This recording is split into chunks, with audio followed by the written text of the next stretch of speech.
Hello, and welcome to this episode of my podcast that I'm doing here.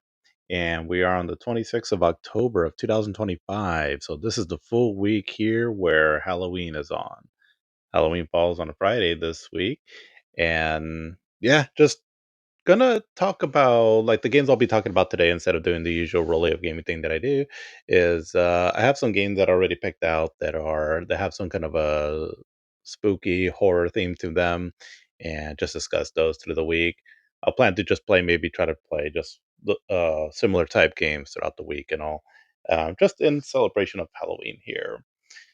Um, we don't have a whole lot planned for Halloween this year, unfortunately. Just we had up having a my wife and I had to change our schedules and all, so we aren't able to do a whole lot as far as like trying to do something fun for Halloween and all. But my daughters they're gonna be dressed up as like pop stars, and so I just got like this paparazzi kit. I think it actually just came in the mail. I believe I just need to go get it, but where it has, like, a hat that says, like, "The Press" or something like that, and it has, like, this inflatable camera and, like, a badge where it says, like, "The Press" or something like that, and then so I'll just be, like, the ones, like, trying to ask them questions and all, and they're huge fans of that K-pop Demon Hunter, so I'm sure that's probably what, prompted them to wanna be pop stars this year. But nothing major, we just have, like, a little trunk or treat thing on when is it? On Wednesday, and then I believe we're taking them out somewhere to do some trick or treating on Friday. But things have changed though, also, in the past while, actually, it seems like where trick or treating just isn't what it used to be and all. You don't really see, at least not in my neighborhood, where, just walking around the street, knocking on door to door to get candy. And I don't really see it as much anywhere else either, but I do see, like, more events, right? Like trunk or treats, or there's another thing that we've done for the past few years is where we would take them to, this, kinda like in a downtown area where I live, and then there's a bunch of businesses that get out there, and they'll, hand out candy and all, and then also, like, their business cards and whatnot, but, everyone's dressed up in costume and all, so that's kinda cool, I guess, but it's definitely changed, and it's definitely not what it used to be for some of us more old timers and all. But I don't know, maybe it's for the best, and all. There's a lot of crazy things going on out there, so perhaps this is just ultimately for the best. But I definitely do miss though the days when I was a kid, right, and trick or treating and all, and those were definitely some fun days. But either way, it doesn't mean we can't celebrate the spirit of Halloween and all. If that sounds a little morbid and all, to be able to celebrate a day that's based on ghosts and goblins and witches and things like that, but it's still fun. And actually, I don't really know the complete origins of Halloween. I know I've looked it up several times before in the past, and for some reason, I just can't remember it. But either way, it's a fun holiday. But yeah, hopefully you had an excellent week. Um, I let's see, don't really recall actually a whole lot from last week, and I was just work really, work and come home, and that's pretty much it. I don't recall a whole lot, but but that's also not a bad thing. Sometimes not having a whole lot happening can be a good thing too. But yeah, but this week again, just took a little bit of, well, actually just 1 hour off early to go do the trunk or treat thing with the girls. But yeah, that's really it though. Otherwise, but here's hoping still for a great week here. Um, but yeah, kind of it was kind of cool. So going off on a little side tangent here. Um, but I had ordered, so I've been wanting to get back into like working out and everything, but with having these pains in my back and all that I get, sometimes it just kind of demotivates me to start doing any kind of a workout outside of just like stretches and all. Because sometimes I'm in a bit of pain where even just even doing that right and all it seems a little much. But I had ordered this. It was like kind of like a Superman, sort of like a sleeveless shirt, and it's based on the design of the new Superman movie that came out. I had ordered it around the time when the movie came out. I was like, "Yeah, just to have it, right?" And all was in celebration of the movie. And but I what I didn't notice though was that this place that I ordered it from, that you order it, but then it still hasn't been made though.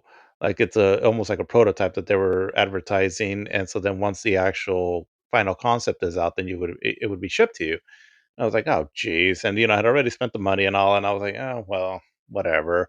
Um, and, so I was like, "I guess I'll just get it in a few days," and so because I started looking up, I was like, "Is this company legit and all?" And it seemed like it was, so I took a chance on it and all, but definitely teaches me to read the fine print and all before you, click on checkout.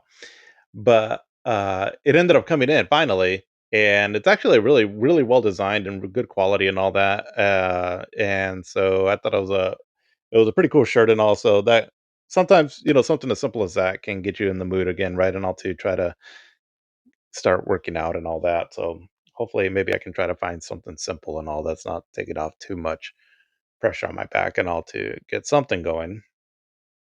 But yeah, also on that note too, something's going on with the DCU.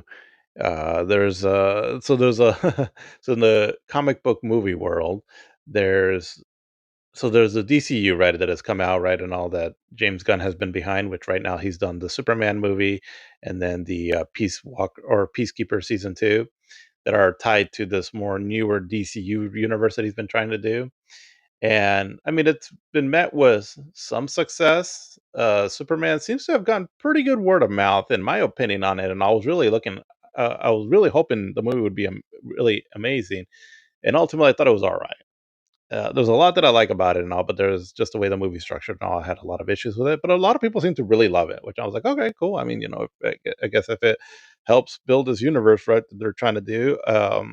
But the movie seemed to do pretty good financially, but there's a lot of back and forth as far as like if it did really good or it didn't do really good. But Zack Snyder, who was behind the Snyderverse from like his DC EU movies that he did some years ago, he's been posting some pictures on his Instagram of like shots that he took when he was filming the movies back then, like Man of Steel, Batman versus Superman, and such. And the shots that he's actually been posting on there are really well. Like the one that he came out recently, like what, just maybe yesterday or the day before of Batman. Ben Affleck in the Batman suit. It looks pretty incredible. And so anyways, he's just posting it on like, "Here's a shot that I took," right, and all. But it seems to be speculating a lot of talk as far as, that, because Warner Brothers seems to be on sale and up for yeah, and so some company might decide to buy him. And so the rumor is that if it does get bought, that James Gunn might be out, and so then it's at the end of the DCU. Who knows, right? And all. I mean, I know that they got the Supergirl movie coming out next year and all, and that one's already filming or done filming or whatever the case is with it. So I don't know. It's a lot of weird back and forth, and it's unfortunate just because they can't seem to get some kind of stability in that universe there. And Marvel has had a lot of mishaps in the past several years, but at the very least, they still have a consistent, um, well, more or less, much more stability in their universe, in the movie universe, anyways. And so, I'm a big fan of these characters and all from especially the DC side of comic books, and just been a bit frustrating, sort of, just where they just can't seem to get something going off the ground where it can, excuse me, where it can stick. But I'm almost thinking it just might be best just to kinda go back to the way things were and all, where you're just making solo movies and all and, just call it good. It gets a little complicated trying to do this whole shared universe, and it's definitely a cool idea, but it's also, I can imagine, it's very ambitious, and unless you have a really solid plan in place and all, it's hard to emulate. Yeah, Marvel did it, but, that could have been just lightning in a bottle kinda thing. But anyways, that's movie news and all. This is more video game related stuff here. So let's talk about gaming here. Let's see. So the games that I had picked out to start talking about here. So wanted to do three games. Oh, and this past week, so I've been doing this thing where I've been uploading the games that I'm talking about here that I've been doing on Roleo Gaming, and then also I've just been picking like one game per day. actually been kind of fun to do as I've been putting them up on YouTube Shorts. So Arcade Amigo, if anybody wanted to go check those out. And so I started trying to put them on TikTok and Instagram, and just to kind of get a feel of how this all works and all. And if anything, I've been having a lot of fun doing it, just because it gets me to talk about a game each day, and in a very brief way and all, and also where I write just a quick little script, as far as if I'm doing a little mini review of the game, or if it's something I want to talk about a little bit about a game that I haven't played. And so it's been a lot of fun writing those as well too. I used to like to write a lot, and nowadays I just don't get a whole lot of time for that. But these little scripts that I write, I mean, it takes me maybe like 5, 10 minutes to write, and so it doesn't take a whole lot out of my time and all, but it still gives me that sort of fulfillment, right, and all that I used to love having of just writing something. And so it's, if anything, it's been fun to do and all. So been having a bit of fun with that. But yeah, so the games that I had here. So I'm going to start off with three games here, and then I'll finish off the week right with more, horror themed games this week.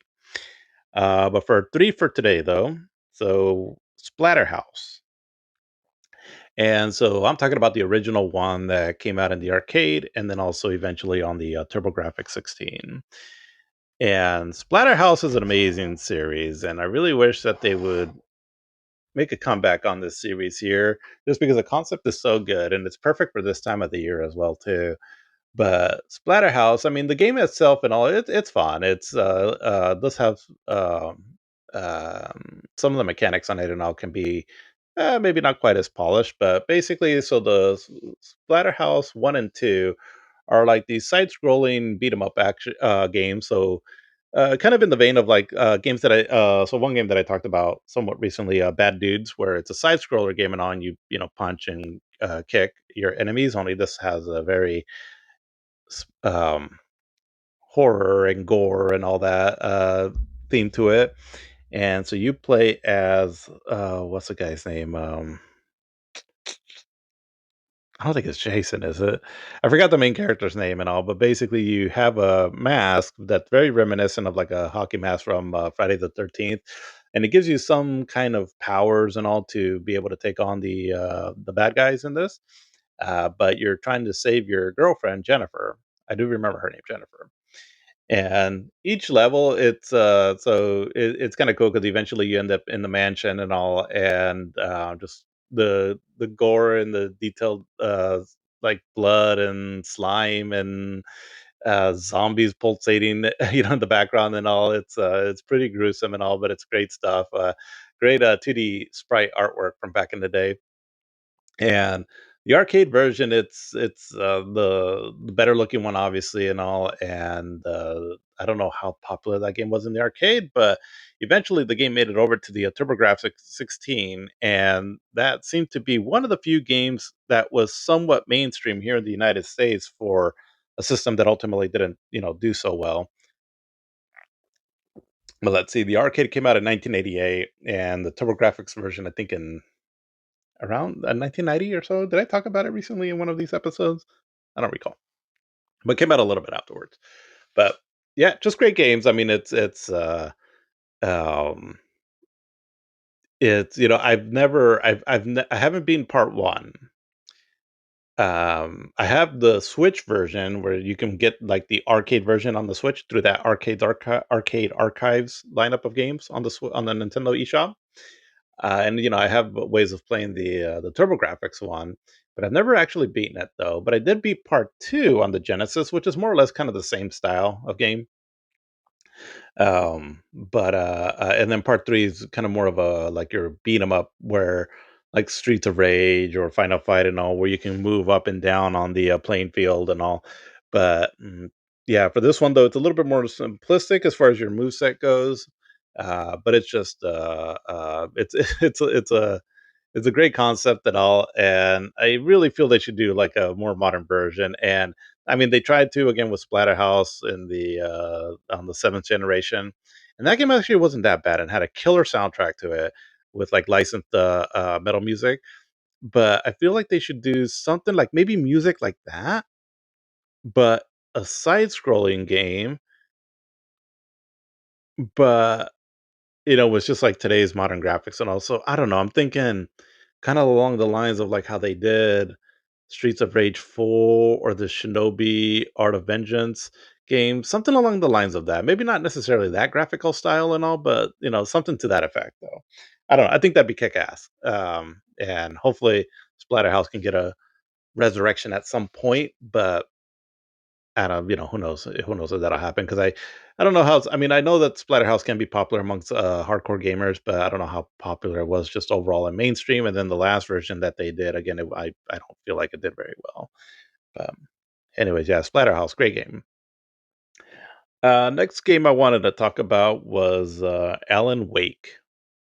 So Alan Wake, I've been going through this game here a little bit slowly, but been going through the game, and I played it a bit when it first came out on the Xbox 360. That would have been I don't know 2010, 11 or so within that range right there. And it was one of the few Xbox 360 exclusives that came out, and also it came out during the time where this is where the Xbox started moving towards the Connect and all that. And so it's kind of cool to see, right, that the Xbox got this exclusives here. But nowadays you can get the remastered version on pretty much anything. I think it's even on the Switch, even though it's a cloud version. But yeah, so Alan Wake, I really enjoy the concept of this game here, where so the basic premise of Alan Wake, if you're haven't if you don't know what it is so you play as Alan Wake, and you're a writer, and so you write like supernatural novels or of some sort, or scary novels. Oh, excuse me. And so you end up going on. I think you're on a vacation and all with your wife, I believe. And so as you go to this town, and so you're going to this town, I believe, to finish writing a book, I think, or something like that, because your agent comes along too, and or he shows up later. God, I forgot the original premise of the story. But anyways, you end up in this town and all, and then some things happen, and ultimately your wife goes missing, and so now you're trying to track down your wife. But as you're going through these stages and all, and so you're fighting a bunch of these crazed people, like almost like the locals, and you're kind of out in the forest around surrounding the town area, and they're possessed by like something. But your weapon is where if you shine a light on them enough, it'll weaken them, where then you can dispose of them with your gun. And so it's a pretty cool mechanic once you get it down. It's definitely original. Um, and also the you have so the developers of this game is Remedy, who they also did the Max Payne games. Now Max Payne, one of the things that popularized it was the game mechanic of using bullet time, where you slow things down to dodge bullets and whatnot.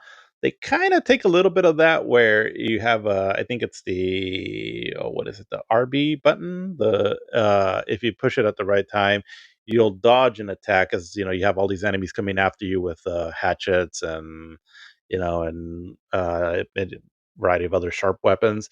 And so if you dodge at the right time, it'll kind of go into slow motion effect as you see Alan sort of move out of the way and all.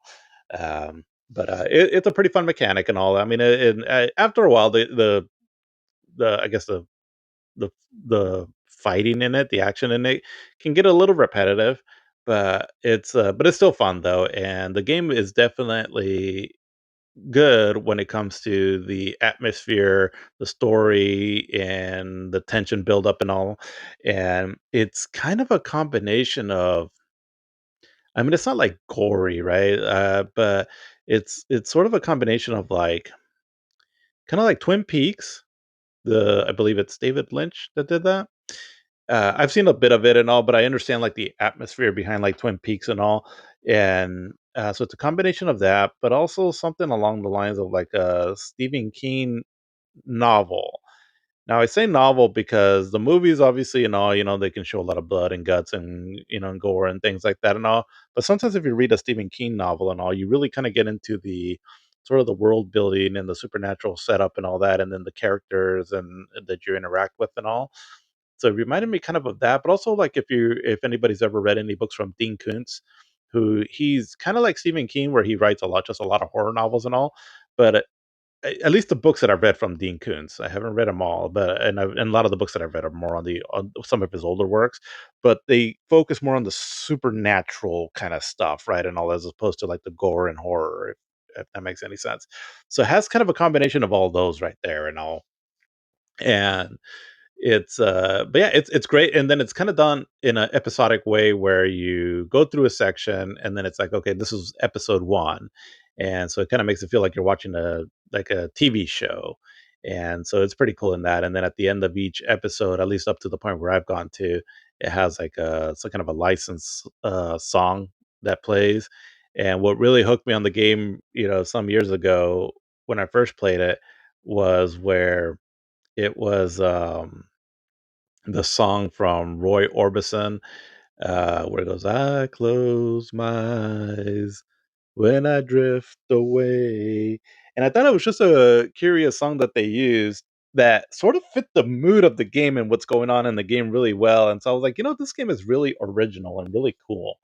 And so I don't know why I haven't beaten this game. I'm going through it now. The remastered version, because I got Alan Wake 2. My wife actually got it for me. What was it, last year, I believe? And so I've been I messed around with that game a little bit, but then I was like, okay, let me beat part one first because it seems like it's the part two is tied to part one. Like it's a direct sequel to it, and so I want to beat part one and all to get a good idea of what the game's all about before I start getting into part two. But yeah, it's a really great game and highly recommend it and all.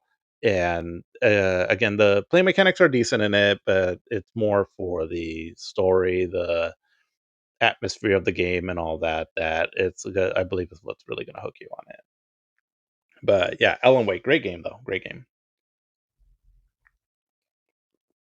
And for the next game that I want to talk about of this style is Castlevania Rondo of Blood. So, or as it's, I think in Japan, it's called like Akujama Dracula X or something like that. I'm probably pronouncing that wrong. But Castlevania Rondo of Blood. So this was, as far as like if you were a TurboGrafx user or PC Engine, I guess this was kind of a big deal. This game, because TurboGrafx kind of had its own lineup of games, right?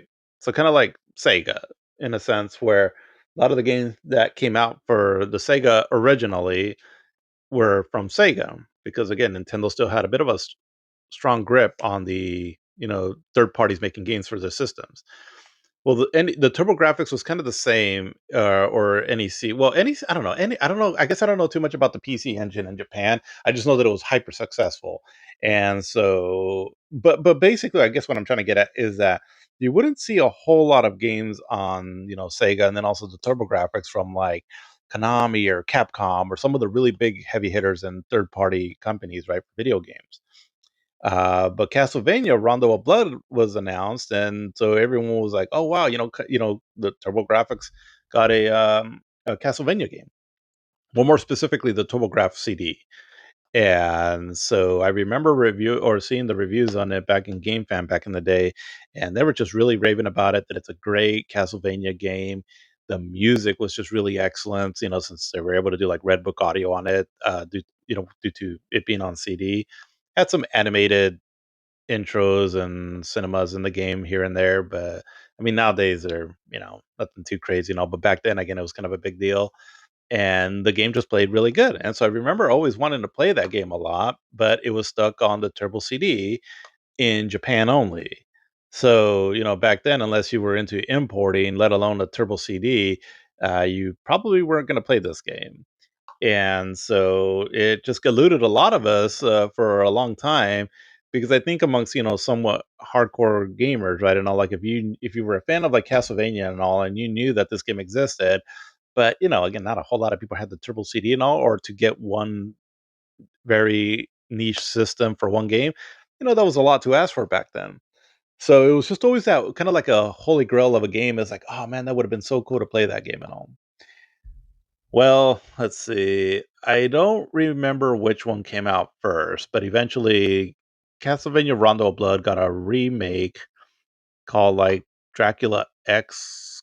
Um, Oh, I forgot what it's called. Dracula something.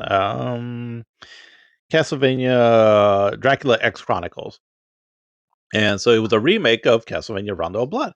Only they did it like in with 3D graphics. So it's a 2.5D game, right? I know where it's still 2D, only it's with polygonal graphics. But yeah, it's a remake of the Rondo of Blood game, and it came out on the PlayStation Portable. And that game was it also had a like you can unlock the full Symphony of Night game on it as well too, along with the original Rondo of Blood game. So I wanted maybe that was the first time that we had a retail version to play here in the States. Um and which was kind of cool, right? But it also ended up coming out on the Wii virtual console. I just don't know which one came out first, the PSP one or this one. But ultimately, finally we had a way of playing it on, at home.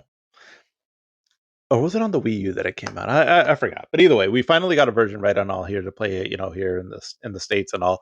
And so once people got their hands on it and all, I was like, oh yeah, this is actually a pretty cool game. And then eventually it ended up coming out to also on a package for the that came out on the PlayStation 4 where it has Castlevania Rondo of Blood and then Castlevania Symphony of the Night on the PlayStation 4.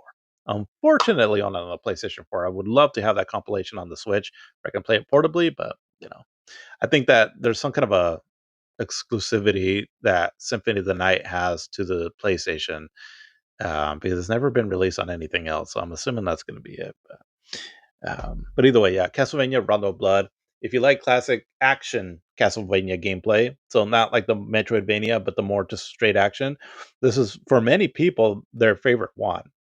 Not quite mine. I prefer Bloodlines, and I think maybe even Super Castlevania 4 over it. But the 16-bit Castlevania games that came out, so Rondo of Blood, Super Castlevania 4, and Castlevania Bloodline, all of them are truly excellent, really great games. But again, they're more on the action-oriented kind of game and all. But yeah, Castlevania, it's a great game. It's you get to fight all the classic Castlevania enemies. The Dracula, Frankenstein. Wait, do you fight Frankenstein? Yeah, you do. You do fight Frankenstein at one point, and the Mummy. All the classic Castlevania enemies, Medusa's heads, and all that stuff. And yeah, great. The gameplay is pretty solid. It takes away some of the game mechanics from, like, let's say Castlevania 4, where you can't, whip in any direction, and but the controls are still pretty solid. The bosses are pretty fun. It can be a little bit of a challenging game, but not too challenging. And the cool thing about it too also is that it has replayability on it where you can so each level has, or I believe each level has multiple paths that you can take, and so it's kind of cool uncovering all the different areas that you can go because some of it might end up leading to a completely different boss. So that's kind of cool. And then also you can unlock a secret character in it, Maria, and her skill set and all that is very different from the main character, Richter Belmont. So it gives it a bit of a different taste, right? I don't know if you're trying to go through it a second time. So it definitely has a lot of replayability value. And I think that's why a lot of people like this game a lot. It's just because it's not just a one and done, right? Where, you play the game and then you've seen everything. This one, there's a lot of different things to go back to.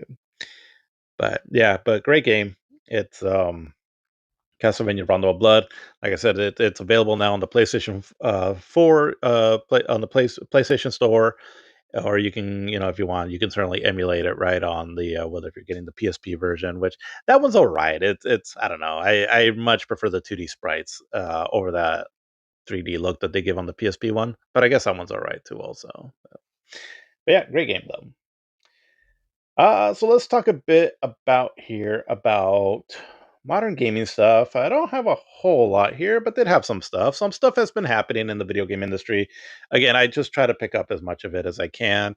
So if anybody's new listening into this and all, please don't take it like I'm talking about like modern gaming news, where I'm up to date on everything and all, because I'm not going to be. I just, throughout the week and all, I just like watching just random video game stuff and all. And so I'll just try to keep up as much as I can with some of the stuff going on, but also talk about like games maybe that I'm playing that are more newer, and things like that. So that's kind of what this little segment is dedicated towards. But one game that I'm really excited for is the more I keep seeing on it, and I think I might have talked about this in a previous episode, but it's that Threads of Time. I think that's what it's called. It's like some kind of an indie game, I believe, and it's very much inspired by Chrono Trigger, but like the 2D like art style in this and all, it's absolutely gorgeous. And if they can nail like a really good story and really good, excuse me, combat system and all, and exploration and and all that, this game could truly be amazing. And again, I'm just going off of like the graphics alone, but it truly looks beautiful. And and again, it's being inspired by one of my favorite games of all time. So I'm excited for it. The only thing I've seen is that it's coming out sometime this year. And we're like, okay, we're here at the end of October. Is it getting delayed or what's going on? But I'm really excited about it. Add this game to the long list that's been growing, right, for a lot of 2D inspired games that have been coming out recently. It just looks absolutely amazing, and I really want to see when this game is coming out because I'll be, as long as it's a decent game and all that, I'm all over that one. The graphics just look amazing in it and all, and if we can get a really good combat system and everything, yeah, I'm it'll be sounds like it'd be really fun. But we did get a release date for the Marvel Cosmic Invasion beat 'em up game. So it's coming out on December 1st. So again, another awesome 2D kind of 2D game that I'm really excited for. So yeah, keep bringing them on. It looks like I believe it's being done by the same people that did the really excellent Teenage Mutant Ninja Turtles Shredder's Revenge a few years back. And so, I mean, it looks like you get to play a lot of cool characters: Iron Man, I think Captain America, Rocket, She-Hulk, G Ghost Rider, I think, Venom, Spider-Man, I think. It has a lot of characters that you can play, and it looks amazing, and so I'm really excited to play that game. Yeah, yeah, I'm really excited to play that game. Um, and then also kind of retro but kind of modern news is Tekken 3, one of my favorite fighting games of all time, came out finally on the PlayStation Plus Classics thing. So, I know if you happen to be thinking about it and all, like, is it worth getting the PlayStation Plus subscription on the PlayStation? Uh, I mean, it's also it can be kind of expensive, and I forgot which tier you have to get to have access to the classic games. I forgot, so I'm apparently not a very good source for that kind of information, but it's I don't they really should be out putting more games and more of the big hitter ones and all. So I don't know if it'd be worth it out right now, but they did recently release Resident Evil 2 and 3 and now Tekken 3 on there. So those are like 3 games that it's like, okay, these are some of the more heavy hitter games on the PlayStation that are finally available on the service. So if anything, that's cool, right? And all, but Tekken 3 it's absolutely amazing. One of my favorite fighting games of all time, and it's looks really sharp on on the version that got released. Uh, I mean, I didn't think that it would, but it doesn't have like online play though. So there's just kind of go into it knowing that if you were really wanting to get it. I don't know if you can buy it separate also, because I know sometimes they're only released on the service and sometimes you can buy them separate. I don't know if you can buy it separately, but yeah, Tekken 3 though, it's an amazing fighting game and all. I mean, for today's standards, for somebody going back to it and all that you're more used to the newer ones, it might seem a bit archaic, but it is so much fun. And I still have more fun with that one there than some of the newer Tekken games, like 7 or 8. It's I don't know, it's a classic for a reason. I remember spending hours playing that game. A buddy of mine, he used to like playing Eddie Gordo, and then I would pick mostly Jin Kazama, and we would go at it for hours and hours. And he was pretty good. He got, he wasn't a gamer either, right? He didn't really play games, but he was into martial arts at the time. And so I showed him the game. I was like, hey, you might like this game here and all, since you like, you're into martial arts and all. And so yeah, he actually ended up really liking it. And he liked Eddie Gordo because of the capoeira in it. And yeah, we used to have a, a fun time with it. Um, Little story here. This is kind of more like adult oriented story. But it's some years ago when this game came out. So the game came out in 1998. So this would have been around 1999 or so, give or take, maybe 2000. But I remember having I was over at a friend's some friends' houses, and we were up all night partying and all. And I'll just say we were taking certain substances that would keep us awake for a while. And I remember, so they had the PlayStation and Tekken 3 there. And so I was like, "Oh, hey, oh shit, you got the Tekken 3. Let's play this." And so we were playing that game for like all night. uh, and I'm okay. I was okay at Tekken, right? I mean, I don't I'm sure, like, if I were to play like some of the more experienced or seasoned player or skilled players out there nowadays, I probably wouldn't have done too super great. But amongst my group of friends and all that we had back then and all, I was a pretty good player on it. And so we were playing that over and over and over, and for the most part, I would pick Jin Kazama. And afterwards, my record was like, I don't know, like over 150 or so, and I think I got beat like maybe 3 or 4 times. And so I just remember thinking that, like, when we were up all night and all playing that and all, and I was like, "Holy crap, I just," we just stayed up all night just playing this damn game. But definitely don't recommend to do anything like that. But at the very least, I was doing that as opposed to being out on the streets being more of a hoodlum than I was. But, uh but yeah, just, that's one memory that I have of that game. But yeah, good times.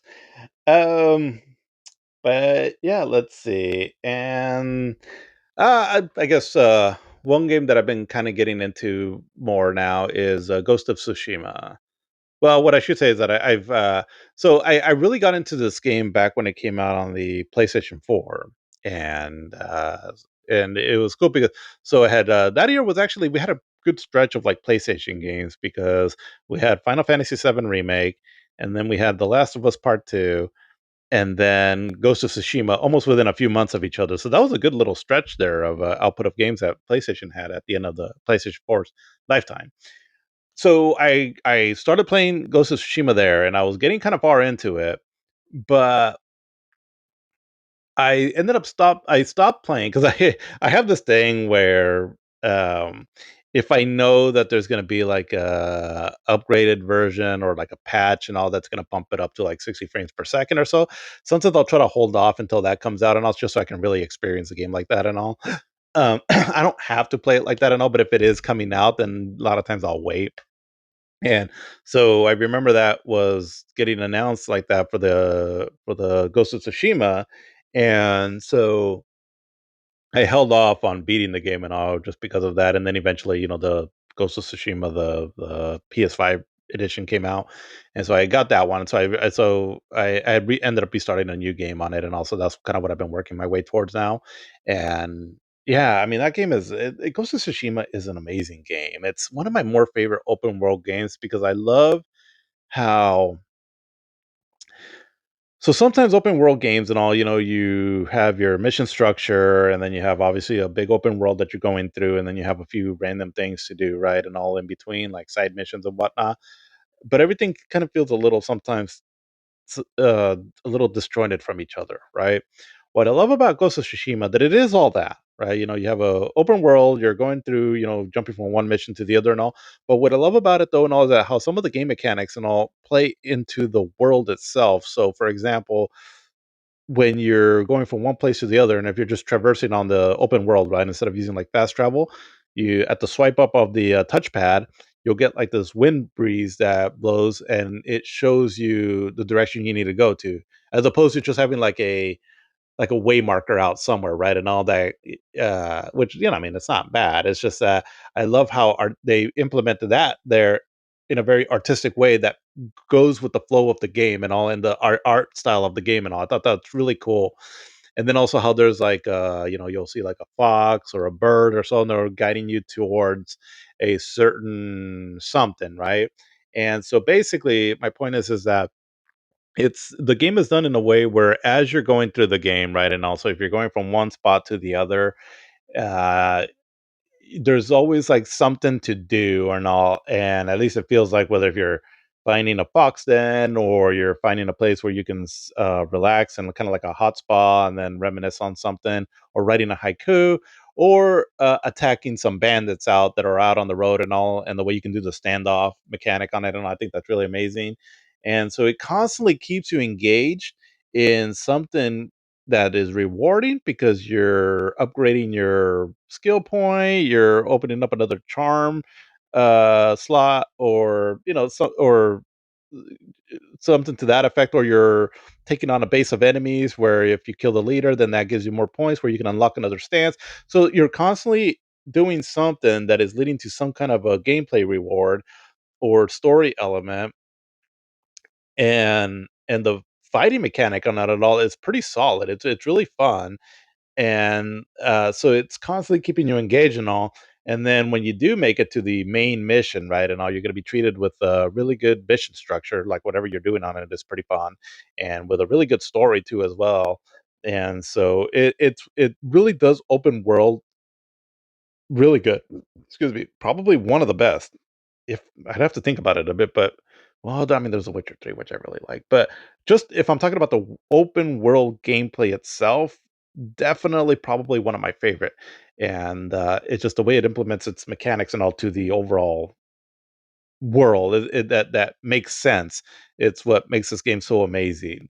And and it looks stunning too. Like I said, I'm playing like the PlayStation 5 one and all, so the 60 frames, I believe 4K and all that, or whatever the resolution is on it.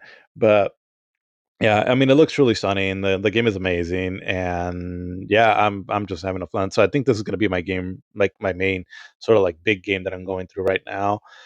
And because I've talked about Clair Obscur these past couple weeks, I believe, and I ended up kind of stopping the game because I like the game. I really want to like the game, and I'll probably go back to it at some point.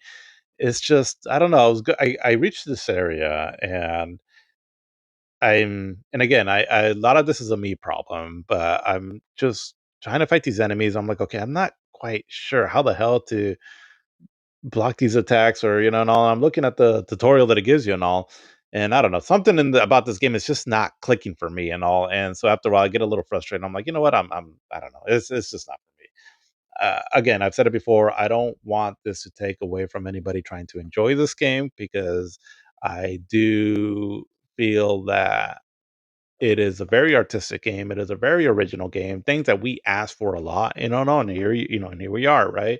So definitely check it out if you have any kind of interest in a JRPG turn-based game, or just a game with a really good story. There's a very good chance you will like it, right? This is just kind of more of my own opinion on it and all.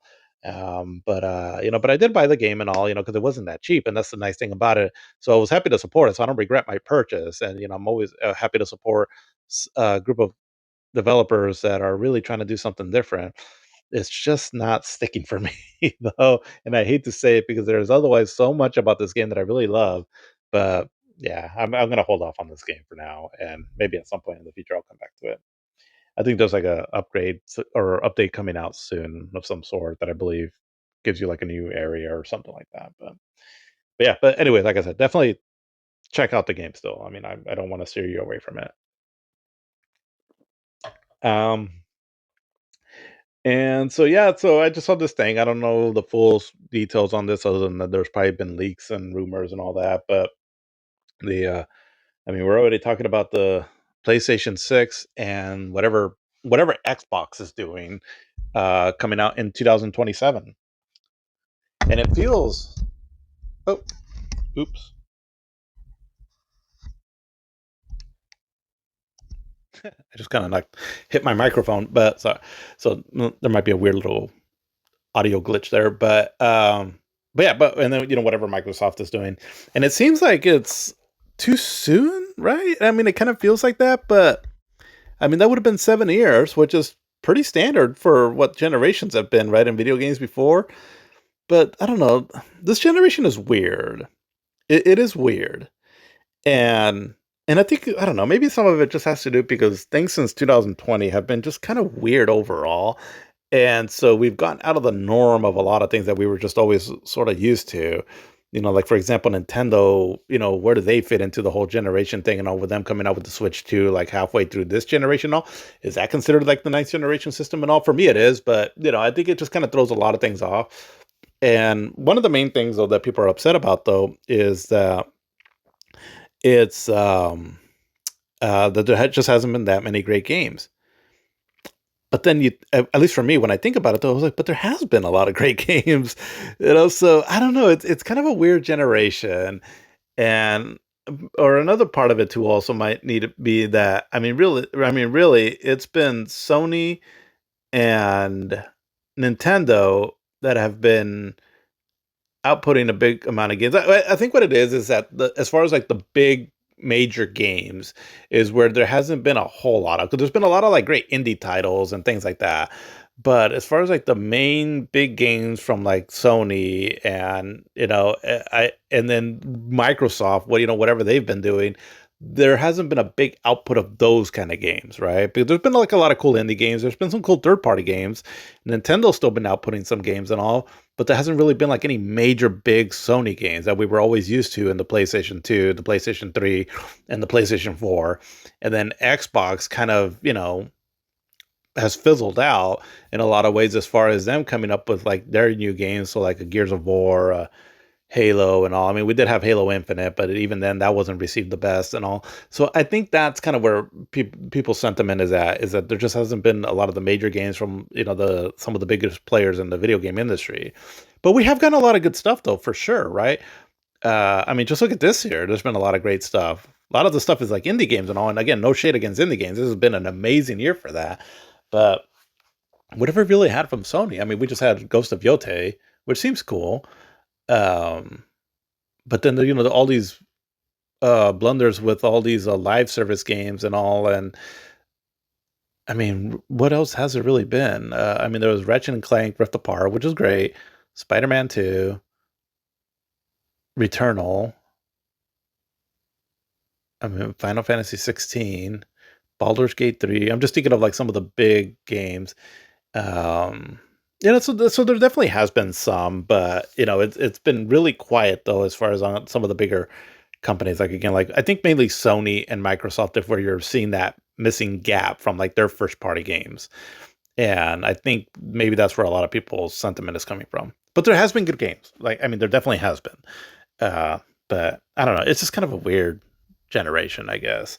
And I mean, ultimately, this generation is probably going to go back down as one of my worst, even though there is a lot of great stuff though that has come out. But I think it's just the industry's practices overall, and which is why I've said before that my commitment to the hobby as far as keeping up with the latest and greatest has really been dialed back a lot, because a lot of these odd practices that are going on nowadays and all, one of them just being that it's so damn expensive now. And I mean, I'll still be keeping up with the news and things like that and all, but as far as like purchasing new systems and all, I might dial it back a bit and all, just because I mean, I have a bunch of games now on my backlog that I can play and all, which is part of the reason why I'm trying to do this podcast, just to sort of reminisce on a lot of these games from like going way back to the 80s all the way until now. But we'll see. I mean, eventually I might get some of the new systems and I'll just try to keep up with where I can play my games at, like especially if these newer systems are backwards compatible. However, hopefully they'll continue to do that, but we'll see. But either way though, yeah, just feels kind of weird, but here we are.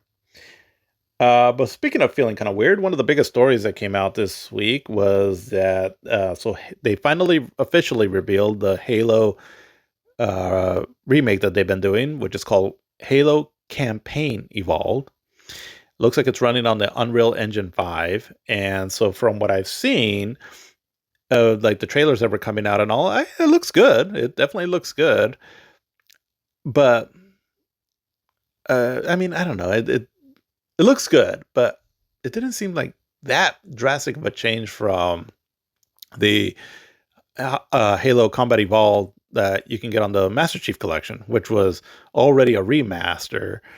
And so, now we're doing it again. I mean, it is what it is. It's just, I'm not against remasters and all that, and if anything, there's some of the games that I'd rather play nowadays, but I don't know. It's just kind of like, okay, we're doing this again. Okay, cool. Because if there's a lot of like different changes that they're making to the multiplayer, for example, which I'm not sure. Me personally, I'm not going to be interested in that at all, because again, I just don't do multiplayer games like that. So then it's like, okay, well, it's the campaign again, right? And I'll just with prettier graphics. So it does look stunning, right? I mean, don't get me wrong, but it's I'll probably still get it just because I do love that game. I do. But I don't know. It's just, you know, it is what it is. But the bigger part of it, though, was that, I mean, it already been kind of known, right? That, okay, Halo's going to come out eventually at some point on the PlayStation 5. But the way I found out about this game when it was officially announced, I was just going through my YouTube feed, and then I see it was from the official PlayStation channel, and it said Halo. And I was like, what? I was like, oh shit, it's for real now. And so it was a bit of a shock, right? When we seen that, it's like, oh, okay, well, there it is, right? Halo's on PlayStation now. Because I mean, that was like the last main Xbox franchise that finally is getting over, porting over to the PlayStation. So Xbox it looks like they're all in, right, on being more of a third party. That's why, I mean, they've already pretty much confirmed that they are coming up with a new hardware for the next generation. So I don't, who knows what they're doing. You know, I don't know. Xbox is kind of in a weird place, but yeah, I mean, Halo's going to be on PlayStation now. And for me personally, I mean, it's not like I mind it. I don't have like a,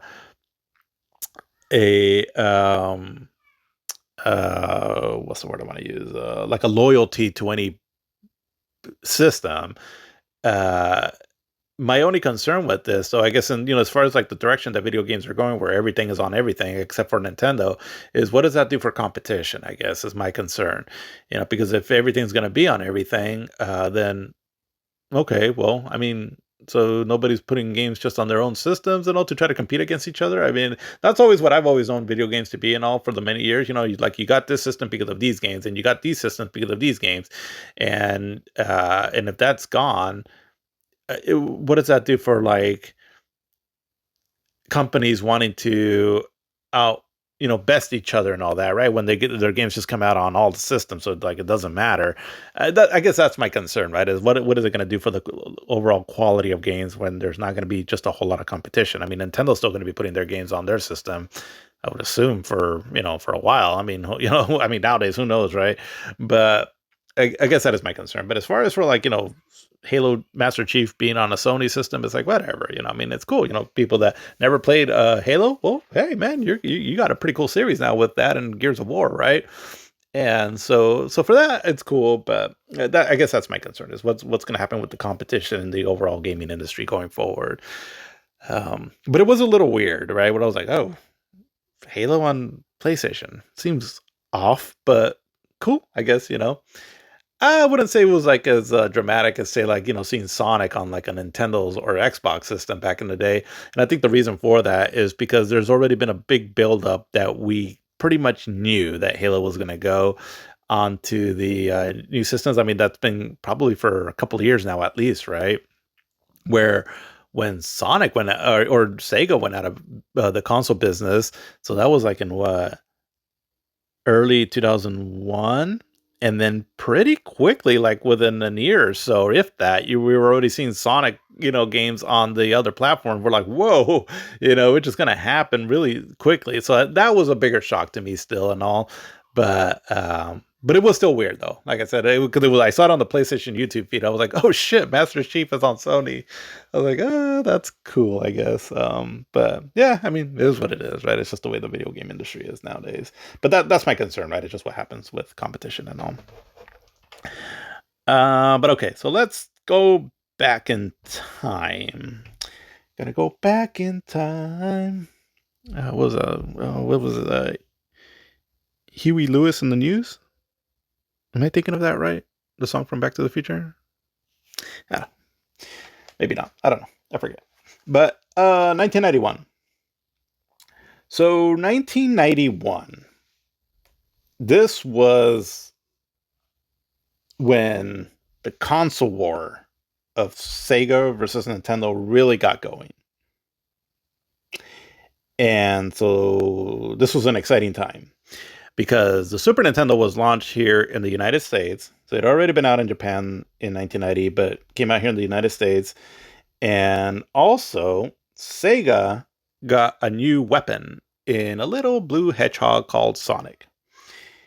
And so this is kind of what ended up kicking off the console wars. And then not only like just the games that were coming out, but also what was happening behind the scenes, right? And all this, where a lot of this stuff started kind of gearing up, right? For what ended up becoming just, these next few years of just this really competitive time in gaming. And again, this is why I'm saying, right, from what I just mentioned earlier about Xbox now pretty much putting their things on everything, is are we going to lose some of that competition where these companies are really trying to outdo each other? That again, that's my concern, because this time it was great. It was because we got two systems that ended up having an amazing quality of games and all that you can only play on their systems, and it was because they were like at each other's throats, right, and all to try to outbest each other. And this is where it was the start of it. And so again, I highly recommend, if you're listening to something like my podcast, you're a geek of some sort and all that, right? You're interested in video games, and so would really recommend reading that Console War book. Again, it's you can. I'm sure you can buy the book on Amazon, like if you want the hard copy, or you can get it on the Kindle, or however. And then there's also a documentary you can see, which I believe is on Paramount Plus, but I've been able to find it on YouTube. So, yeah, definitely check it out. It's a fun watch. um, but yeah, so let's talk about the Super Nintendo. Or actually, let's go back a little bit and let me talk about just overall 1991 and just in video games in general. Then we'll go back to the Super Nintendo. Let's see. Okay, so 1991. So this year saw many sequels and prequels in video games such as Street Fighter II, Final Fantasy IV, Super Castlevania IV, Mega Man IV, Super Ghouls and Ghosts, and Legend of Zelda: A Link to the Past, along with new titles such as Sonic the Hedgehog, Battletoads, Lemmings, Sunset Rider, Duke Nukem, Fatal Fury, King of Fighters, and Streets of Rage. The year's highest-grossing video game worldwide was Capcom's arcade fighting game Street Fighter II. The year's best-selling system was a Game Boy, and for the second year in a row, while the best-selling home video game was Sega's Sonic the Hedgehog, which was also the year's top video game rental in the United States. So Sonic was a big deal. It really was. So for Game of the Year awards, let's see. So pretty much across the board, for like just the overall Game of the Year, it was for a lot of magazines, looks like Electronic Gaming Monthly, Chicago Tribune, European Computer Trade Show, and the Golden Joysticks Awards, it was Sonic the Hedgehog was the Game of the Year. Looks like some other magazines picked like Lemmings or Splatterhouse or Street Fighter 2, but for the most part, it was a Sonic the Hedgehog. Let's see.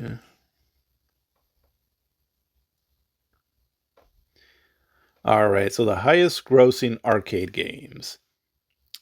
And so the year's highest grossing game worldwide was Street Fighter 2, which alone accounted for an estimated 60% of the global arcade market, according to CoinSlot magazine. Damn. So, yeah, so in Japan, it was Street Fighter 2. In the United Kingdom, it was Street Fighter 2. In the United States and Australia, it was Street Fighter 2. So, worldwide, the Street Fighter 2, the World Warriors, was just kicking some major ass. Yeah, I mean, Street Fighter 2, it was definitely one of those just genre-defining games, right? It really brought out competitive gaming to the arcade scene, and the game was just really it played really solidly. No, I mean, there had been attempts of like some kind of a fighting game, right? Like one-on-one fighting games before in the past, right? So, just the original Street Fighter game, like the Kung Fu game, from, I talked about it a few episodes back. And I'm sure there was maybe a handful of other ones, but Street Fighter 2 really elevated the mechanics because everything felt solid.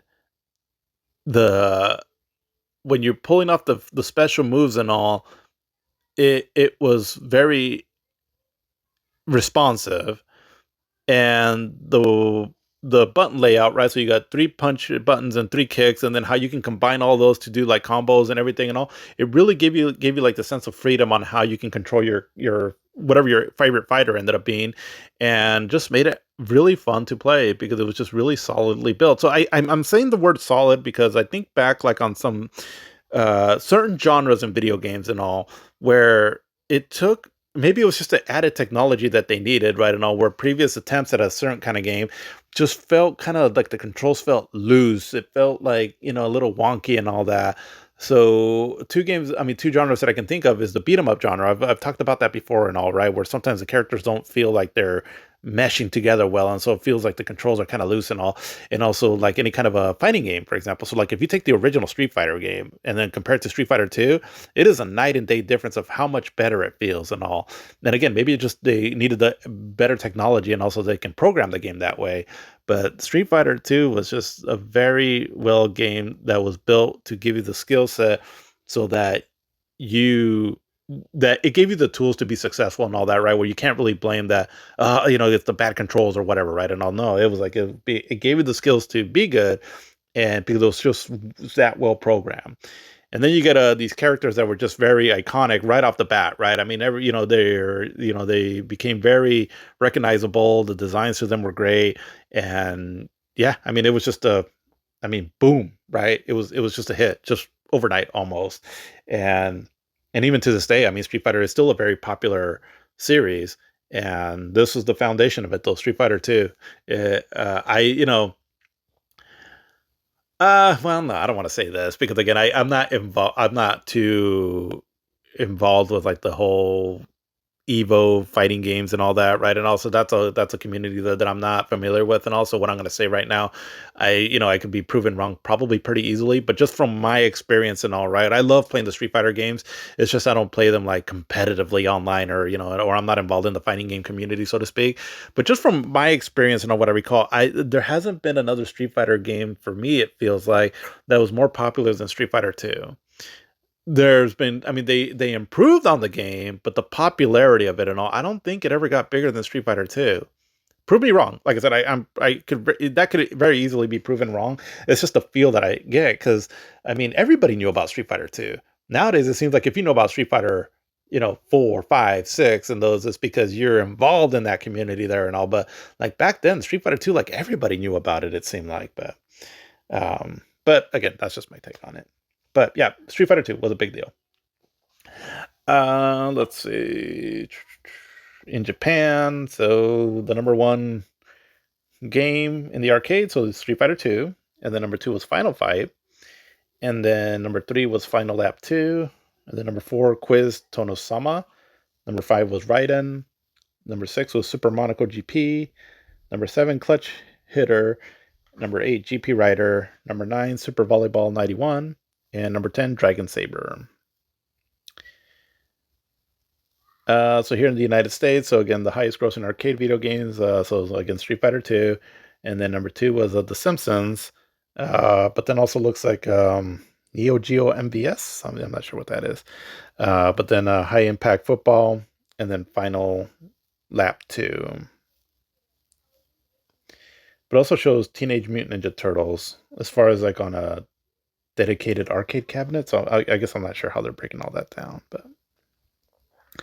And again, I'm just going off of like what's on Wikipedia here. Let's see, but the best-selling home system. So number one was a Game Boy at 7,340,000. Number two was a Super Nintendo already at 5,050,000. Then number three was a Nintendo, 3,940,000. And then number four was the Mega Drive was 3,166,000. And then number five was the IBM PC at 2,910,000. And then number six was the Macintosh was 2,100,000. Number seven was the Master System was 1,905,000. Europe, wow, okay, so because I was looking, I was like, really, it still sold that much? And yeah, it was Europe that it had quite a bit of sales there for the Master System, because Europe alone was 1,745,000, so that took a good chunk of the sales there. But number eight was the NEC PC 88, and so that was at 1,720,000. The Game Gear came in at number nine with 1,520,000, and the Amiga computer at 1,035,000. So all the systems that are in the top 10 here sold over 1 million. Starting to get competitive again, in the video game, right? But again, so the best-selling home video game system was Sonic the Hedgehog, which sold 2 million copies worldwide during that year.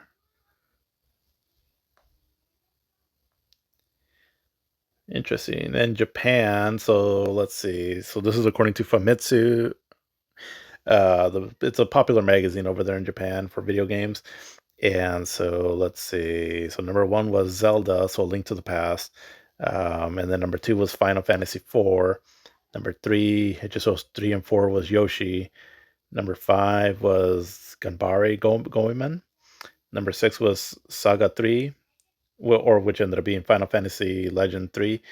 Number seven was Cho Makimaru, no, Makaimura, which is Super Goes and Goes. And number eight was SimCity. Number nine, Super Wagon Land. And number 10, Super Formation Soccer.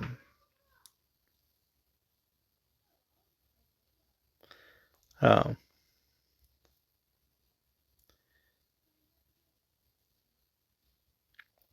but the best three, the top three selling games in the United States. So Sonic the Hedgehog, and then which was so 2 million, and then Super Mario World, and then F-Zero. But it doesn't show the sales figures for those there.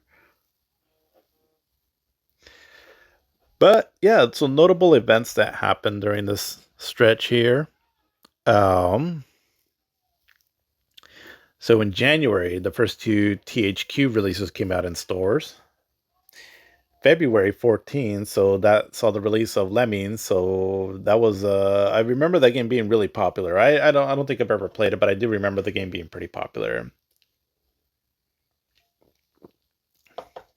And then in March, there was a game called Stormfront Studios collaborated with AOL, SSI, and TSR to launch Neverwinter Nights, credited as the first graphical MMORPG. Oh, interesting. Damn, all the way back in 1991, huh? And let's see, on March 7th, so Capcom released Street Fighter 2. Yeah, so it's routinely listed as a grandfather of fighting games. Yeah, for sure. And it was also credited for revitalizing the arcade game industry at the time and popularizing direct tournament level competition between players. Because, yeah, so my understanding was arcades were starting to kind of, they weren't getting as popular just because, again, right, home systems were starting to become more popular and all that, right? And also arcades needed something to get players to keep coming back. And it was just the competitive nature of Street Fighter 2 that seemed like that's what did the trick there. But then on May 6th, so Sierra Online releases. So another Sierra Online releases the Sierra Network, which is also credited as the first graphical MMORPG. Due to its inclusion of the Shadow of Yespius. Hmm. And then June 23, so Sega releases Sonic the Hedgehog for the Sega Genesis, which later becomes a packing game and defining title for the console. It also introduced the eponymous character, which would go on to be Sega's mascot. Sega also released a version of the game for the Master System and Game Gear. Okay, so it came out the same year. Okay. July 19th, Square releases Final Fantasy IV in Japan, the first Final Fantasy game for the Super Famicom, and released in November as Final Fantasy II in North America. Okay, so it did come out this year, or that year. Okay. And then August, Intelligent Systems releases SimCity for the Super Nintendo. Let's see, and then August 23rd, Nintendo releases Super Mario World and F-Zero along with the Nintendo Entertainment System in North America. Super Mario World was the original packing game for the Super Nintendo and introduced the Yoshi character to the Mario series. In September, Namco releases Starblade for arcades, featuring one of the earliest instances of real-time 3D graphics in video games. Yeah, that was I remember that was would have been pretty impressive to see back then, or as early as in 1991, where it was polygonal based and all, and it's like a rail shooter. But yeah, I can imagine back then it would have been pretty cool to see. Electronic Arts releases in September Road Rash for the Sega Genesis. Let's see, and then in November, Nintendo releases Metroid 2: Return of Samus to the Game Boy. And then in also November, Delphine Software releases a cinematic adventure, Another World, for the Amiga, or as it ended up becoming Out of This World for the when it came out on the Super Nintendo, which used polygons instead of sprites. And then in November 21st, Nintendo releases The Legend of Zelda: A Link to the Past for the Super Famicom in Japan. And then on November 25th, SNK releases Fatal Fury, the King of Fighters for the Neo Geo, which for me, I feel like that was the game that really started putting Neo Geo on the map. Because I know that game had ended up getting a decent following. But December 4th, December 1st, LucasArts releases Monkey Island 2, LeChuck's Revenge for Amiga, MS-DOS, Macintosh, and FM Towns. So the FM Towns Marty was already a thing, I guess? Or is it just the FM Towns? Or are those two different things? I'm not sure. But December 4th, Konami releases Super Castlevania 4 for the Super Nintendo in North America. And then December 6th, Mega Man 4 is released in Japan, so that's for the Nintendo. And then in December 13th, Tecmo releases Tecmo Super Bowl, which is a follow-up to the Tecmo Bowl game. So yeah, let's see. And then for hardware, so Atari releases the Lynx in July with a smaller form factor, better screen, and longer battery life. And then, so again, August 23rd is when the Super Nintendo came out here in the States. And on December 1st, so pretty late into the year, Sega releases the Mega CD in Japan. So we'll touch base more on that probably next year, I'm thinking. But yeah, it looks like it started coming out in Japan in 1991. But the Super Nintendo, so yeah, it was, so it came out in November of 2021 in 1990. And so came out at $199 here in the United States when it came out this in 1991. And so, I mean, I remember the Genesis started getting some popularity, right? And I think that they were really they hit it right with Sonic, because it's like, okay, we got to get something out, because I think that they were anticipating that the Super Nintendo is going to be a big deal. I mean, the Nintendo was riding on a high still, right? I mean, it had just had Super Mario Brothers 3 release, which was a huge hit, and it still had a big output of games coming out, like, Mega Man, Ninja Gaiden, and, a bunch of games that were still coming out on it that were pretty popular. And so it's like, okay, when the average consumer sees that there's a new Nintendo system that's going to come out, it's going to be a big deal. And so Sega was like trying to, do everything it can to, stay competitive. But that initial launch for the Super Nintendo, or within the launch window, I should say, was pretty good, because we had Super Mario World, obviously the pack-in title, which is an amazing platformer, my favorite 2D platformer still of all time. It's just such a fun game. It's so many secrets that you can find on it. The platforming is so precise on it and all, and it's just the inclusion of Yoshi and the level layouts and all. It's just a blast to play. Definitely my favorite overall Mario game of all time, 2D or 3D. And, for it being a launch title, a packing game, I mean, that was amazing. And I think that's why Sega saw the writing on the wall, where it's like, we need to get Sonic in here.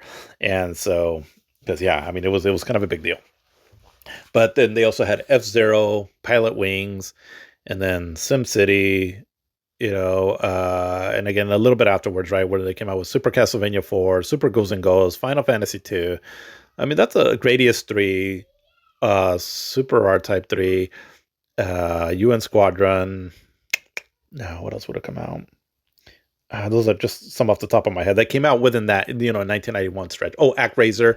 I mean, that's a pretty good lineup of games right there. I've said it before that I feel like the Super Nintendo started off really strong, and then midway through its lifetime, I mean, it wasn't bad. There was definitely quality games coming out. It's just that I feel like that's where Sega really took off more, in the years that followed. But then during the later stretch of the Nintendo's lifetime, or in this generation, is where the Super Nintendo had amazing games that kept coming out, right? But the initial launch, though, I mean, it had some quality titles and all. And so the Super Nintendo, right off the bat, the reputation that it had was that it was graphically better than, say, like the Sega Genesis. It had better sound. It had Mode 7, which can do like scaling and rotation, and that it was just overall a more powerful system. And it is, for the most part. It had more colors and all. Once you kind of start getting into the library of the games and all that, you start noticing certain things with the Super Nintendo and all that. Perhaps it couldn't quite do as well as the Sega Genesis, but for the most, not always, right? But for the most part, if it was a multi-platform game where it was the same exact game, generally it would look and play a little bit better than the Sega Genesis. So minor, something like, for example, like Zombie Ate My Neighbor. That's pretty much the same game on each system, and the Super Nintendo one just looks more colorful. The UI of the game and all is where it's like on the Genesis, for example, on the, I believe on the right side, there's like a black bar where all the UI stuff is on there. So it's taking some of the screen real estate away from you. Where on the Super Nintendo, everything is there, but it doesn't have like a black bar, things like that, right? And then also the colors look a little bit more washed out on the Sega Genesis version, right? For example, things like that, right? And so for the most part, if it was the same exact game on the Super Nintendo, you could expect slightly better graphics and probably a little bit better music in general. Because the sound chip that they used for the Super Nintendo, and I'm trying to see if I can find some information on it. I don't know. Okay, so I'm just gonna try to go off of this just off of memory, my understanding of it. Um, okay, so let's put my video game knowledge to the test here. So the sound chip for the Super Nintendo was specifically made by Sony, and was it Ken Kutaragi? I think that's how you say his name. I apologize if I'm getting his name wrong, but he ended up being the creator of the PlayStation, but that comes later. But he was the main developer for the sound chip on the Super Nintendo. What I understand, I think I've read this somewhere, might have been maybe in that Console Wars book or somewhere and all, is that so he worked on the sound chip for the Nintendo kind of in secret against some of the higher ups at Sony, against their knowledge, because he was starting to see that video games were becoming a big deal. And so he started getting some interest in being involved in the video game industry and trying to see if maybe Sony would tag along and do something there. Because I think he would see like how his kids or grandkids would really love playing the Nintendo. So he ended up kind of doing his thing with the PlayStation, but that comes later. But ultimately, but because he was the one that did the sound chip, for the Super Nintendo, based off of Sony's, hardware and parts and all that, the sound chip on the Super Nintendo was a step up, right, from what we were hearing in video game sounds on a home system that wasn't CD based. So, like previously, the Genesis, right? I've talked about how, like, when Revenge of Shinobi, which was a pretty early game in that system's lifetime, in the fourth generation and overall, it really sounded like a step above, right? Well, now we're listening to stuff on the Super Nintendo, and when it came to kind of like orchestrated music, or and all or not necessarily orchestrated music and all, but I guess what I'm getting at is that the sound chip, and I don't know the technicalities of it overall, but it seemed like it could do like samples of instruments a lot better than what had been out previously, where everything else sounds more synthesized, where here it's starting to sound more like actual drums or actual um hornets, what am I talking about, trumpets, or things like that, right? That's my understanding of it, everything, that it seemed to emulate instruments better, right, than what had come out before it. And so you ended up hearing these really amazing soundtracks. So, like, pretty early on, right? Like Super Mario World, it's a fun soundtrack, right? It sounds fun and all that, but and nothing against the soundtrack on it and all. It's just that it sounds like video game music, just high quality video game music, but video game music. But if you listen to something like, so again, early Super Nintendo games like Super Castlevania 4 or Final Fantasy 4/2, I mean, these are games that had kind of, more almost symphonic sort of soundtracks, and they really sound amazing. I mean, it really elevated what sound can be in video games. That was, I mean, not quite CD quality, but getting kind of close to it on a sound chip, right? That wasn't CD, and so whatever he did, right, to for the sound chip on it and all was really impressive. Um, because it does sound good. A bit of a downside, though, at least for me personally, though, when I listen to some Super Nintendo games, the sound it can have a bit of an echo effect, though. And so sometimes I feel like it doesn't quite have as much of I don't know how, like a punch to the sound, like a thump to it, right? Which not necessarily a bad thing, just something that I've noticed, right, as a compared to like when I hear something on the Sega Genesis. But like the voice quality and all typically was going to be a little bit clearer on the Super Nintendo and all. And then when it came to graphics, so the I mean, a lot of the games definitely look more colorful because the Super Nintendo could just output more color, and they could look a little bit chunkier though. My understanding is the way that the Super Nintendo does a resolution and all it's a bit different than say like the Sega Genesis where it can make the characters look a little bit like chunkier on the screen, I guess is one way to put it. And I do remember seeing that. I was like, everything looks a bit more like almost like stretched a bit. I don't know. That's just what it looked like to my eyes back in the day and all. And even when I play games nowadays on it, sometimes some games can look like that. Not all, but just when I'm comparing it next to like say again a Sega Genesis game. Um, but either way, the technology was pretty impressive. But one thing though that early on that a lot of some Super Nintendo games suffered from though was that there was some slowdown on some of these games. And so people were seeing it on some of the early launch games or within the launch window. So probably the best example of this was Gradius 3, where it's a shooter, right? So you get a lot of bullets, a lot of enemies on screen and all, and then it'll kind of crawl to a slow, right? And I was checking out the game actually last night just to kind of in preparation for this podcast here. And yeah, I mean, I just be like the first level on it and all, but yeah, there's sections where there's like these weird like bubble things coming out, and once they start getting on screen, the game really crawls to like almost a halt, right? As everything just kind of starts slowing down and all, and so I don't know the specifics as to why that is. I'm assuming it just has something to do with I guess I don't know, the CPU or whatever, right? The processor. Again, I'm not sure on all that, but I do know that it was an opportunity for Sega to start marketing that to their advantage because they had Sonic that just came out, which is a very fast game, and I'll get here into Sonic in a bit, but it was a very fast paced game, right? And all where it's not slowing down really and all. And I think it was like a certain processor in the Genesis and all, I believe that did have a bit of an edge on the Nintendo. So Sega ran with that and said like, oh, this is the blast processing that we have that the Super Nintendo doesn't, which makes games really slow on their system. Something to that effect, right? Eventually, I don't really recall a lot of Super Nintendo games having that problem afterwards, so I think maybe they were able to fix it, or to my knowledge. But initially though, like Gradius 3, I believe R-Type 3, you'll see that it does have that some slowdown on those games there, and also just one of the things that it's like the Super Nintendo looked like this perfect system with that little blip on or chink in their armor, so to speak, right? That Sega just kind of ran with right and all to pull some, to throw some punches towards it, in their marketing and all.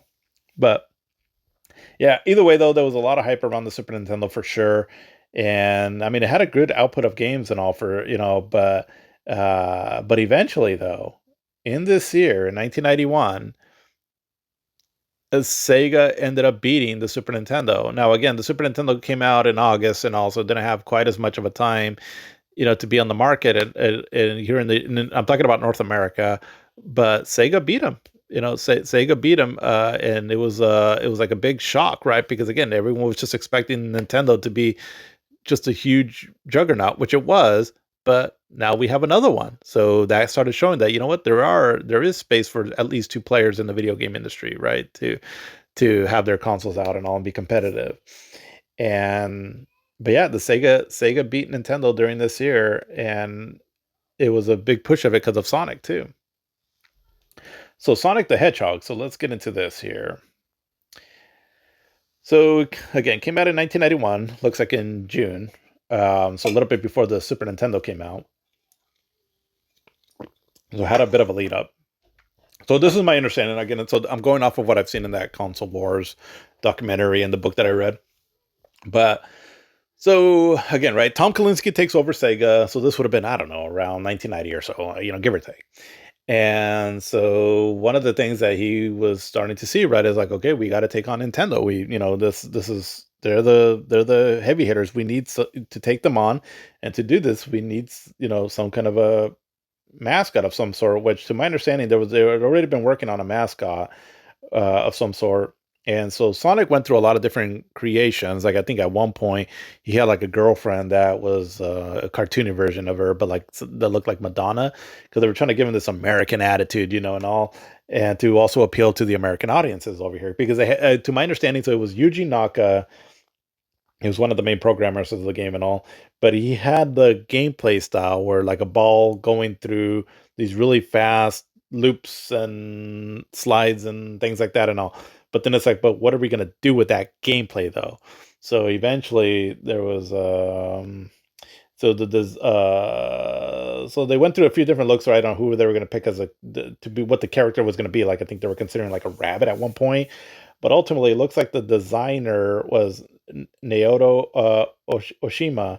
That his design finally ended up winning, and so then the team that he was behind was ended up calling themselves Sonic Team to match, the character's name and all.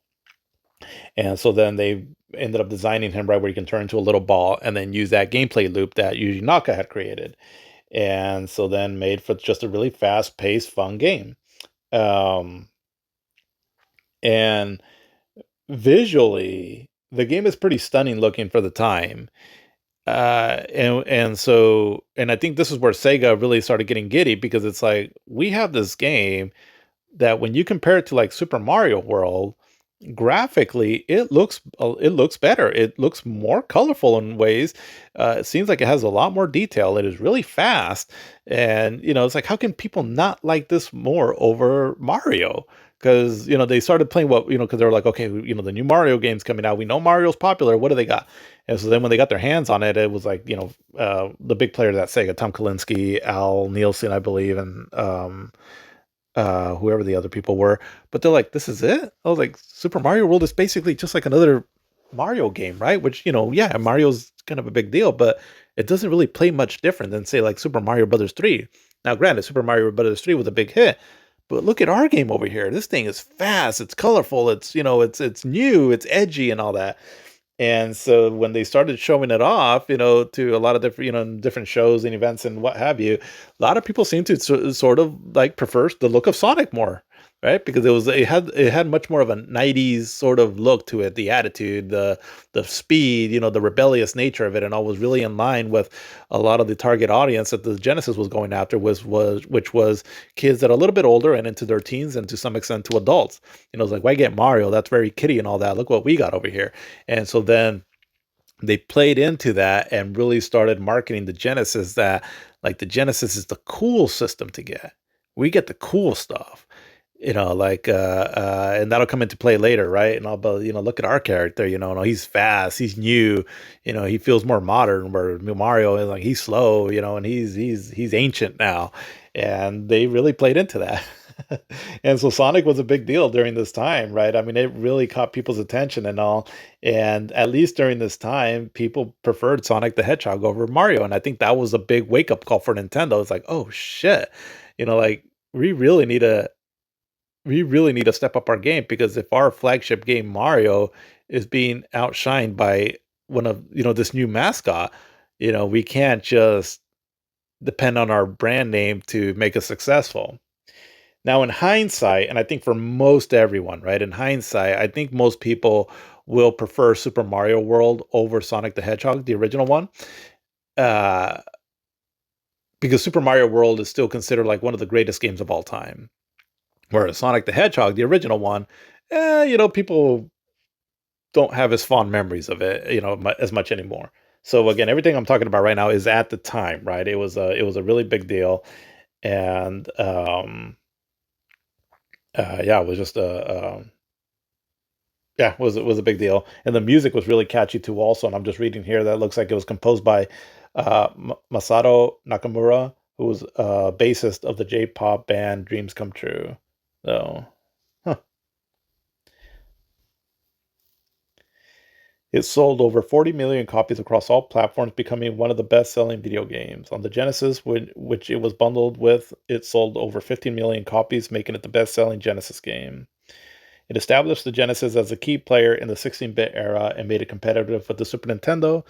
And yeah, and it's the game has been ported to hell, right? It's on a lot of different platforms since then and all, but yeah, I mean, Sonic the Hedgehog, it's fun, right? And all the what I will say about Sonic the Hedgehog, at least this first one, is the biggest strengths of Sonic. Why people really love the game, anyways, is the speed of the character, right? Because it felt very different from a lot of platformers, and because it was different from a platformer where you're just not trying to make precise jumps on platforms and all that. It's like, no, you're going fast, and so that's kind of the whole fun of the game, right? That you're just zipping through the levels, and at the same time trying to collect as much rings as possible while not trying to get hit, and so then that kind of becomes its hook on its gameplay loop. And the first level, so Emerald Hill, is definitely, or not Emerald Hill, Green Hill Zone. I mean, it's definitely one of the funnest set of stages to start off a platforming game on, because it is colorful. It is so full of life. The music is very catchy and memorable, and you're zipping through the stages and all in it, and you immediately get a taste of what Sonic is all about, and people just absolutely loved it. Now I personally don't mind it too much, but then when you get to the second level, like the marble zone and all, the game slows down a bit. It slows down quite a bit actually, right? Because now you're doing more platforming and pushing buttons and all to bring down platforms and all. So it definitely slows things down a bit, or actually I should say considerably. And that's why this game is not quite as fondly remembered, is because it started taking away what the character's really known for. But it definitely took some inspiration from Mario too also. So for example, like if you get 100 rings, you get a life, right? So kind of like 100 coins in Mario, you get a life. But and then you have like the main bad guy, right? Where Mario has Bowser. Here we have Dr. Robotnik or Eggman. I believe Eggman is how he was more known in Japan, and here his more popular name was Dr. Robotnik, something to that effect. Um, but yeah, but again, I think it was the initial shock of just a very drastic gameplay uh, change, right? That we haven't really seen before, as to why Sonic was just such a big deal at first, right? And yeah, I mean, it really hit and definitely gave a face to Sega. So for someone that had really liked Sega up to that point, right? So if you go back and listen to like the podcast that I've done before, I've already talked about how much I really enjoyed Sega and all that, right? For many people, Sega started from here going forward because of Sonic, right? And well, I think I remember at the time thinking it's cool because Sega finally has a big mascot character that can go toe to toe with Nintendo. But a lot of times I was like, but there's been a bunch of cool shit that Sega's already been doing. It's like, why are we acting like, Sega's all of a sudden like a big deal, right? I know when it has been a big deal, before, for me personally anyways. But, at the same time, right, understandably, you have to appeal. If you want big success, you have to appeal to the mass market, and you needed a character like this, right, to try to stand tall, right, amongst a lot of the different other well, excuse me, a lot of the different other games out there. And Sega did that or I'm sorry, Sonic did that for the Sega.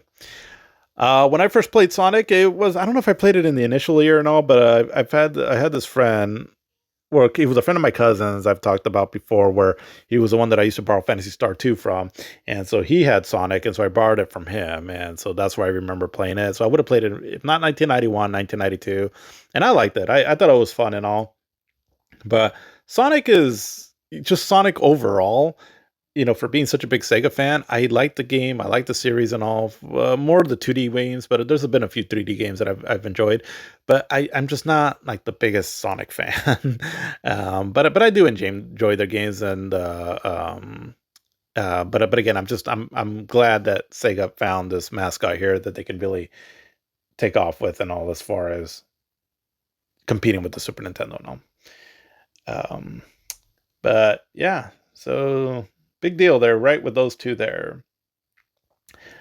All right, so I've already kind of talked about some of the other games that came out. So again, the Super Nintendo had a lot of great games that were coming out, but the Nintendo original was still coming out with some stuff too. So like Battletoads, which is known to be one of the hardest games of all time. I've only played a little bit of the game. I haven't messed around with it too much, but I did get to the Turbo Cycle stage, and holy shit, yeah, I was like, yeah, unless I'm using save states like crazy, I was like, I'm not gonna be able to beat this. But I like the concept of Battletoads. I think it's cool. It's sort of like seems like it's taking inspiration from Teenage Mutant Ninja Turtles, but with its own vibe about it. Um, but we also got, let's see, Mega Man 4. So that was another game, right, that came out. And Ninja Gaiden 3, The Ancient Ship of Doom. So, and there was also some Turtle games, like I think Turtles 3, The Manhattan Project. So again, Nintendo's still coming out with some pretty big games and all. And then the Game Boy, it was still doing its thing. Probably the more notable Nintendo release that I saw, anyways, that came out this year was Metroid 2: The Return of Samus. Uh, I played that game on the game, well, not at the time, but afterwards, and ooh, it's a bit rough to play. But I fairly recently beat Metroid: Samus Returns remake on the Nintendo DS or 3DS, and that version was pretty cool. But I've tried to play the Game Boy one and all, and it's a bit hard to play just because it's hard to kind of tell where you're at. But at the time, it seemed like it was a somewhat popular game, with the being a sequel to Metroid. So if some people think that Super Metroid was a sequel, but Super Metroid is actually part three in the 2D series of games for Metroid, because this one here came out, in between them. Um, but yeah, and on the Sega Genesis then. So we had probably two games that I can think of that came out during this year. So there was Road Rash. Well, actually, three games, I should say. So Road Rash was a big deal, right? And it ended up becoming a pretty popular game series. One of the more popular games from Electronic Arts that wasn't a sports game. And yeah, Road Rash found some success here. I don't know if it came out on the Super Nintendo, but if it did, I'm gonna go out on a limb and say that it was more popular on the Genesis than it would have been um, on the on the Super Nintendo, if it came out on the Super Nintendo, but I'm not sure. Um, but let's see. But we also had Streets of Rage that came out in 1991 for the Sega Genesis. So this is another series that became one of the more popular series for the Sega Genesis. And so Streets of Rage, it was sort of an answer that Sega had for Final Fight. So Final Fight was coming out on the Super Nintendo, and when it came out on the Super Nintendo, though, now Final Fight it's a fun game where it started.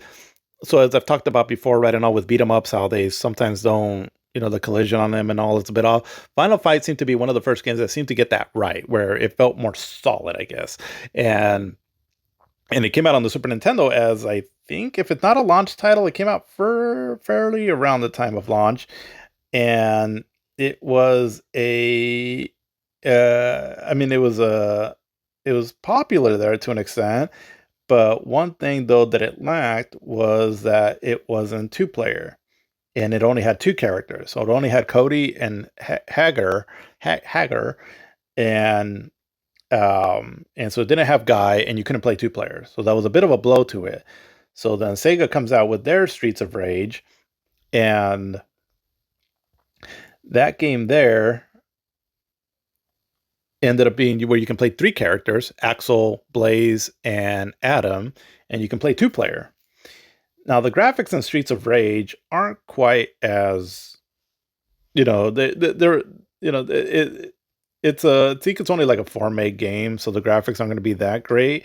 But the gameplay, though, it really started nailing that aspect that I've talked about before again, right? And also how, like, the way you interact with the characters when you grab them and you, body slam them and all, and or just punch them and or headbutt them and all. It feels very meshed well together. That the impact of the strikes and all just feel a lot more better, and just overall makes it for more of a polished feeling game. So even though the graphics were fairly basic in it, the game was considerably more popular than Street Fighter, or I'm sorry, not Street Fighter, Final Fight, and so gave another leg up on a game that the Sega had that the Nintendo didn't, or Super Nintendo didn't. Because like, oh yeah, the Super Nintendo got Final Fight, which was a popular arcade game, but it's lacking some things. But look what Sega's doing over here with Streets of Rage. And so again, the gameplay was really fun and all, and definitely something about it that just feels like very much like a Sega game and all. But one thing that really made it stand out, though, too, also from just your other, just average beat 'em ups, was the music. So Yuzo Koshiro, so we've talked about him before on the amazing soundtrack that he did for the Revenge of Shinobi. He really hit it out of the park with this one here. And I mean, the game, the soundtrack is sort of like a combination of like techno-ish and club music, a little bit of jazzy kind of like, I guess. And just ultimately, it's just a very catchy, very fun, very thumping soundtrack that it was something that the Sega Genesis could do really well, with these kind of soundtracks and all. And definitely made the game stand out a lot, right? With because I mean the music was just that good, right? That it became like a selling point to the game. And I say this because so me and my brother at the time were we were video game nerds and all, but I think I talked about a brother's friend that he was more of a jock and all, and didn't he wasn't like a gamer or anything. I think when I talked about John Madden, when he would come over though and still play that game. But I remember one time he came over and my brother and I were playing Streets of Rage. And so we had like this Magnavox stereo that I believe we had the Genesis hooked up to. We had it hooked up to a stereo, I believe, because we were trying to get the best sound out of it. And so one day he comes over and all, and so he's listening to the music of the Streets of Rage. Because we were all of us were all like into this techno music. I remember this album that came out back in the day, like called Rave Till Dawn, which had a lot of techno artists in it and all. And so we were into that music. And so I remember him listening to it, was like, what is this soundtrack? I was like, this sounds pretty badass. I'm like, oh dude, it's from a video game. And so he even got into the music because of that. And I mean, that's how good it was, right? Where even people that didn't play video games are like, this is cool music. Like this is something I wouldn't, because I remember we recorded it somehow on a tape and we would listen to it like in the car and all. I mean, that's how good it was. And yeah, definitely it ended up becoming a really good series for the Sega, mainly for the Genesis. And yeah, I mean, a fun beat 'em up. Definitely for me, my favorite beat 'em up series of all time. And and again, outside of the music, right? It plays really well and all. And and eventually the series ended up getting better for the most part. And because we'll talk about the sequel later. But yeah, just a very memorable game, and um, definitely another big game for the Genesis. Um, but yeah, let's see.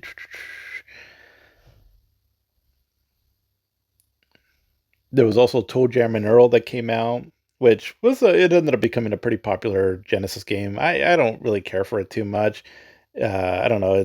I guess it plays like a roguelike, from what roguelikes were back in the day. And I'm just not the biggest fan of those there and all, but it seems like it was kind of a big deal though. Golden Axe 2 also came out, which was a follow up to the original one. This one was exclusive to the Genesis, so it didn't come out on the arcades, to my understanding. And it was all right. I mean, it's kind of more of the same, but which is not necessarily a bad thing, though. Um, but yeah, those are some of the major games that I can think of. I mean, there was a bunch of other games, obviously, right? And I'm just trying to go through here and some of the big major things. I'm going to be probably missing out on a lot of games here that were like PC related or on the handhelds because again, I just didn't have a lot of experience with those.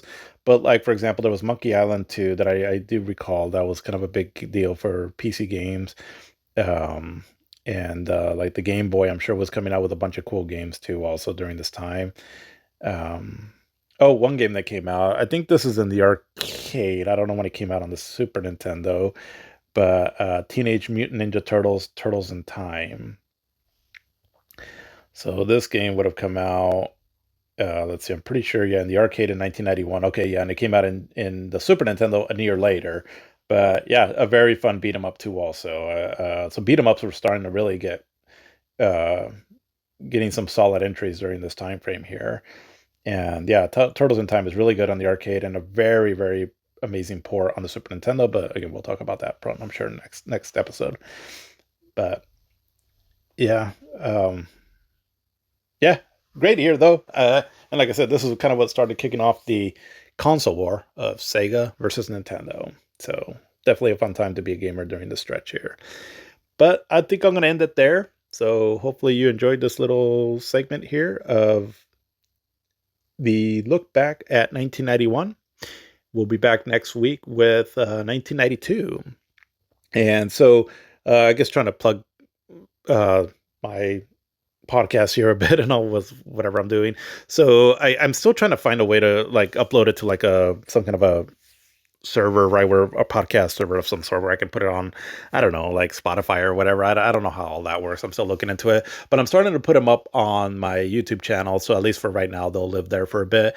I've had the first few episodes on there. So if you wanted to go back and check it out, they'll be on there. And also, like I said, right, and I'll be doing like little shorts of some of the games that I've talked about at the beginning of this podcast. So Splatterhouse, Alan Wake, and then Castlevania Rondo of Blood. So I've been trying to do them daily, and that's been fun to do that there. But yeah, hope you have an amazing week, and I will see you in the next. Have a good one.